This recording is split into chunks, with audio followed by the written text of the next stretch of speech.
La compagnie de théâtre d'Orlis et compagnie était de passage à Romba pour proposer en séance publique et scolaire sa dernière création jeune public intitulée « Les Séparables » de Fabrice Melchior. On s'est dit qu'on avait envie de retrouver ce public-là et on a cherché ensemble beaucoup de textes et un jour on est tombé sur Les Séparables de Fabrice Melchior et ça a été un gros coup de cœur pour Muriel, pour moi et pour Anne-Laure, la metteur en scène. Et on s'est tout de suite dit c'est celui-ci qu'on veut présenter au public et qu'on veut travailler. Avec une mise en scène épurée et proche du public, toute la place est laissée au texte et au corps pour exprimer l'éclat d'une jeunesse en quête d'idéal. Un idéal qui va se confronter à la différence des cultures et aux préjugés. Alors Les Séparables, ça raconte une histoire d'amour entre deux enfants qui ont 9 ans et 9 ans et demi. Il y a Romain et Saba. C'est deux enfants qui sont voisins d'immeubles, voisins de quartier, mais qui ont des origines et des cultures différentes. Romain se sent très seul dans sa famille, il est entouré de parents qui sont très amoureux l'un de l'autre, et il se sent délaissé par eux, et il va fuir un peu sa solitude en s'inventant une identité de cow-boy américain. Et il va faire la connaissance de Saba, qui est une jeune fille d'origine algérienne, qui, elle, s'imagine une identité de Sioux conquérante et indépendante, qui chasse le bison. Voilà. Et ces deux enfants vont se rencontrer, tomber amoureux, malgré ce qui les sépare, parce que ce qui les sépare est aussi ce qui les unit. Amoureux? Mais t'es avec Moussa? C'est un copain, Moussa. Faudra le prévenir. Toi et moi, on vit des choses très sûres. C'est un signe. Chut, un signe de quoi?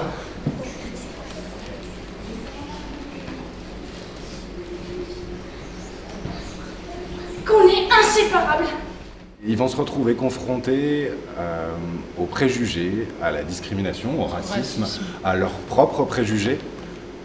Parce que finalement, ce que raconte l'histoire, c'est que les préjugés, on les véhicule tous, on les fait circuler, on parle, on les porte, on les partage malgré nous, parfois sans vouloir faire du mal, et on ne se rend pas forcément compte du poids de ces mots. Et ces enfants-là vont se retrouver confrontés à ça, et au racisme aussi des adultes, de leurs parents. C'est un peu un Roméo et Juliette d'aujourd'hui, avec deux enfants de 9 ans. Je t'ennuie?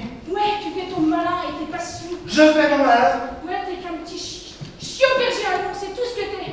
Quoi? Oh, un berger allemand. Mais je suis pas allemand. Pas encore, mais ça coûte. Je suis français. T'es allemand et un jour tu mordras. Et toi, t'es... L'autre jour, quand on chantait pour le cerf, moi je croyais que... Et en fait, Tu sais même pas parler français, tu bégayes comme un handicapé. Et toi, t'es qu'une sale arabe. Qu'est-ce que je disais? À la fois drôle, poétique, tendre et parfois tragique, ce spectacle aborde des sujets universels, amène les enfants à se questionner sur leur rapport au monde et sur la complexité de grandir et de se construire quand on est tiraillé entre une envie d'identité propre et un attachement à ses racines. On a posé un masque transparent sur la bouche de mon père. C'est de l'oxygène. Est-ce qu'il va mourir? Et le mien. Et on entendait crier. C'est lui qui a commencé. C'est pas lui, c'est lui. C'est la poule qui chante qui a fait la... C'est ça lui qui dit qui est. Regardez l'humanité, avec son tablier taché, ses cheveux en bataille, son short troué. Ses doigts dans le nez, comme les cancres nuls au fond de la glace. On se disait qu'elle n'avait pas grandi. Depuis le temps. Et ma mère qui jurait des horreurs en arabe. Je préfère ne pas les traduire. J'ai entendu ma mère crier « Sale arabe! Sale arabe, on va pas se laisser faire !» Et mes sœurs ont levé le poing vers ta mère. Ma mère les a foudroyés. Et puis elle a dit « Les arabes, bientôt vous reprendrez le bateau. » On a envie de véhiculer des messages. Nous, on a envie de faire rêver les enfants, qu'ils passent un bon moment dans lequel ils puissent partir dans un imaginaire créatif, poétique, mais qu'en même temps, il y ait toujours un fond dans l'histoire et que ça leur raconte quelque chose, que ça éveille des questions sans forcément donner les réponses.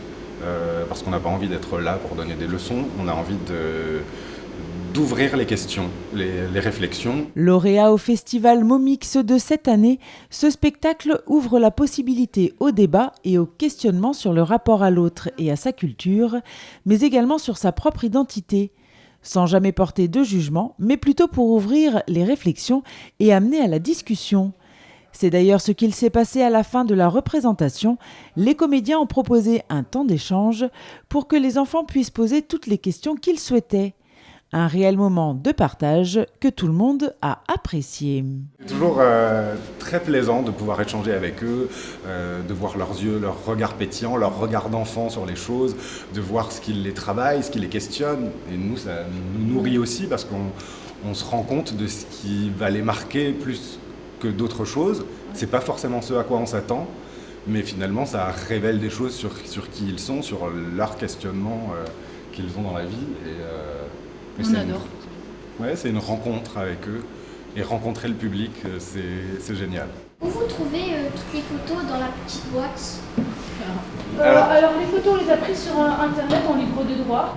Le prochain spectacle à la Maison de l'Enfance, c'est le mercredi 31 mai à 17h avec La Classe des Mammouths, proposée par la compagnie Le Théâtre des Quatre Mains.